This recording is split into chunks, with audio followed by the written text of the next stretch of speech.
안녕하세요. 부동산을 쉽게 다양하게 깊이 있게 분석하는 부동산의 비밀입니다. 요즘 분양가 올려치기 그리고 또 전세가 폭등이라는 뉴스 그리고 또 신고가 갱신이라는 이런 얄팍한 술수가 판을 치고 있는 게 바로 부동산 시장입니다. 우리가 둔촌주공 사태에서 알 수 있듯이 공사비 추가 인상은 이제 일상이 돼버렸습니다.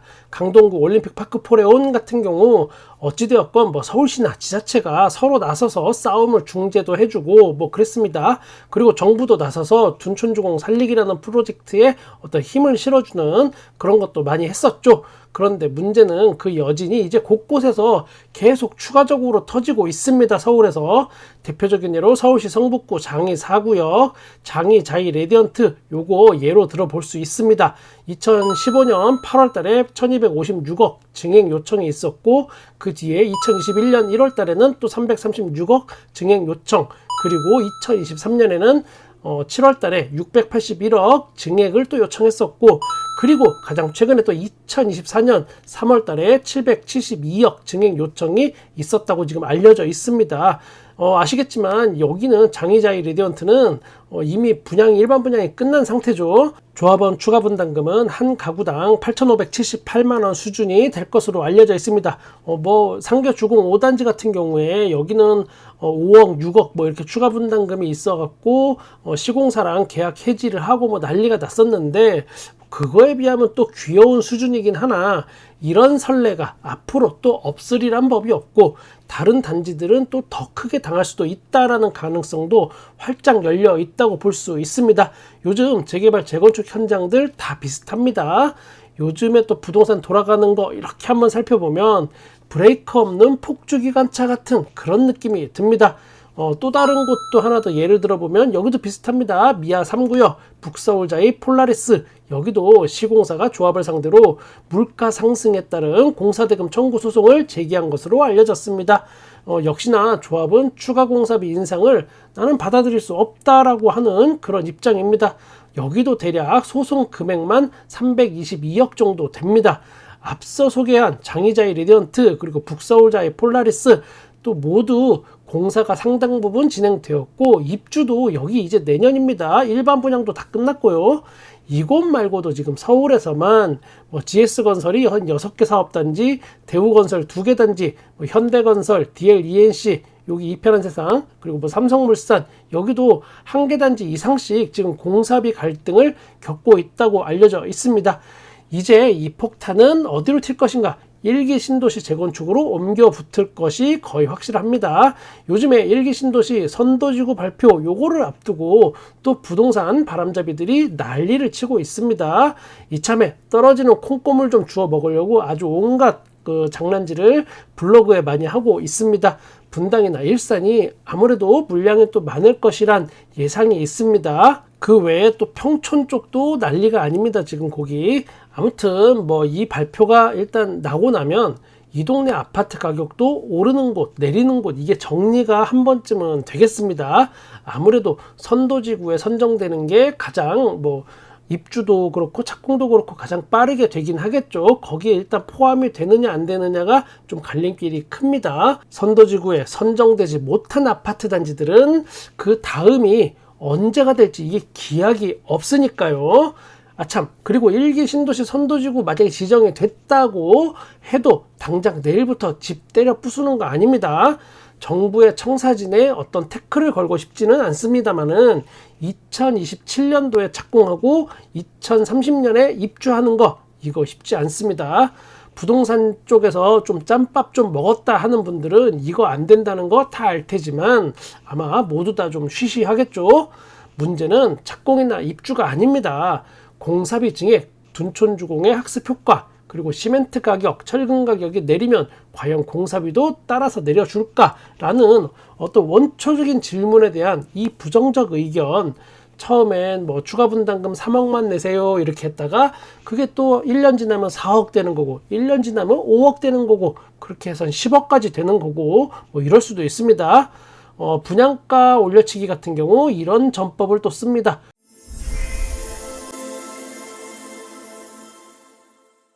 공사비 폭등이라는 걸 일단 대대적으로 알려서 온 국민을 일단 가스라이팅 해 놓습니다. 3기 신도시 같은 경우 원자재 가격의 폭등이라는 걸로 애초에 사전 청약했던 것보다, 그러니까 본 청약할 때의 가격을 1억 정도 오른 가격을 예상하는 뉴스들이 지금 막 튀어나옵니다. 이때 온 국민이 다 화들짝 놀랬죠. 사전 청약 금액보다 아니 내가 했던 것보다 1억이나 더 오른다고? 뭐 이런 생각이 지배적으로 깔릴 때까지 계속 판을 벌입니다. 그리고 본청약에서는 한 5천만 원 정도 쓱 올려서 본청약을 합니다. 이러면 사람들은 1억 오를 줄 알았는데 5천만 원만 올랐네. 아싸 개꿀. 이러면서 또 좋아합니다. 5천만 원 올리기 위해서 1억으로 먼저 밑밥을 까는 거죠. 가스라이팅을 하는 게 일단 전형적인 이 바닥 룰입니다. 예를 이렇게 든 것이고, 뭐 1기 신도시, 신통기획, 모아타운, 그 외 각종 재개발, 재건축 지금 진행되는 거 다 이렇게 여러분을 가스라이팅 할 겁니다. 그리고 구축 아파트 이것도 마찬가지입니다. 아파트 가격 신고가 갱신이라는 뉴스가 계속 판을 칩니다. 지금 제가 지난 영상들에서 그 신고가 갱신이라는 아파트들 조사해보면 대부분 사실은 뭐 같은 평형의 세대수가 엄청 작은 아파트들, 그러니까 세대수가 몇 개 없는 그런 아파트들 중에 몇 년에 한 번 거래가 될까 말까 한 그런 경우 중에 한 번 발생한 이야기라고 했습니다. 예를 들면은 뭐 2018년도에 5억대의 거래가 됐다가 가장 최근에 몇 년 동안 없다가 한 8억에 거래가 됐고, 이러면 이걸 또 신고가 갱신이라고 떠드는 거라고 저는 충분히 여러 번 이야기했습니다. 우리가 조삼모사라는 이 사자성어를 많이 씁니다. 자신의 이익을 위해 교활한 깨를 써서 남을 속이고 놀리는 것을 뜻합니다. 뭐 얘기를 들어보면 중국 송나라 시절에 어떤 사람이 일단 원숭이를 기릅니다.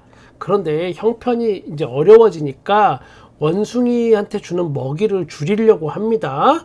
원숭이들한테 말하길, 너희들 먹일 거 이거 줄여야 할 형편이야. 그래서 아침에 3개 주고 저녁에 4개 줄게.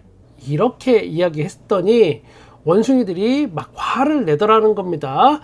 이렇게 먹이를 줄이면 어떡하냐 막 이러면서요. 그래서 다시 이야기합니다. 이 쏘리. 알았어. 화내지 마. 내가 실수했네. 그냥 아침에 4개 주고 저녁에 3개 줄게. 됐지? 이러면. 그랬더니 또 원숭이들이 좋아라 하더랍니다. 나는 과연 원숭이보다 나은 존재인가? 이거 저 스스로에게 되물어 봅니다. 오늘은 1기 신도시 하락 거래를 알아보겠습니다. 1기 신도시 과연 2027년도에 선도지구 착공할 수 있을까? 먼저 분당구 정자동 한솔 주공 5차 아파트 17평이 최근에 5억 9,500만 원에 거래가 됐습니다. 1156세대이고 여기 1994년 아파트입니다. 정자역까지 직선거리 700m 정도 떨어져 있습니다. 지난 최고가는 여기가 9억 6,500만 원이었고 지금은 최고가 대비해서 3억 7천만 원 하락한 금액입니다. 하락률은 마이너스 38%. 자, 분당구 서현동 시범 한양아파트 50평이 최근에 15억에 거래가 됐습니다. 여기 1991년 아파트이고 2419세대입니다. 좀 커요. 지난 최고가는 19억 7,500만원, 거의 뭐 20억 가까이 갔었네요. 최고가 대비해서는 4억 8천만원 지금 하락한 가격이고 하락률은 마이너스 24%입니다. 이번엔 분당구 임해동 임해금강 아파트 봅니다. 31평이 최근에 11억 3,500만원에 거래가 됐습니다. 여기는 588세대 그리고 1992년 아파트입니다. 지난 최고가는 2021년도에 14억 7,500만원이었고 지금은 그때에 비해서는 마이너스 3억 4천만원 하락한 가격입니다. 하락률은 마이너스 23%. 성남시 분당구 야탑동 가봅니다. 매화마을 공무원 2단지 아파트 26평이 최근에 7억에 거래가 됐습니다. 1185세대 여기 대단지고 1995년 아파트입니다. 야탑역까지 직선거리 500m 떨어져 있습니다. 지난 최고가는 여기 9억 8천만원까지 갔었고 최고가 대비해서 지금은 마이너스 2억 8천만원 하락한 금액입니다. 하락률은 마이너스 28%. 분당구 금곡동 청솔 공무원 26평이 6억에 거래가 됐습니다. 474세대이고 1994년 아파트입니다. 여기가 미금역까지 직선거리 한 400m 정도 됩니다. 지난 최고가는 9억 5천만 원이었으며 최고가 대비해서 지금은 마이너스 3억 5천만 원 하락한 금액입니다. 하락률은 마이너스 36%. 이번에는 일기 신도시 일산도 한번 살펴볼까요? 일산 동구 식사동 위시티 4단지 59평이 8억 2천만 원에 거래가 됐습니다. 1288세대 대단지이고 2010년 아파트입니다.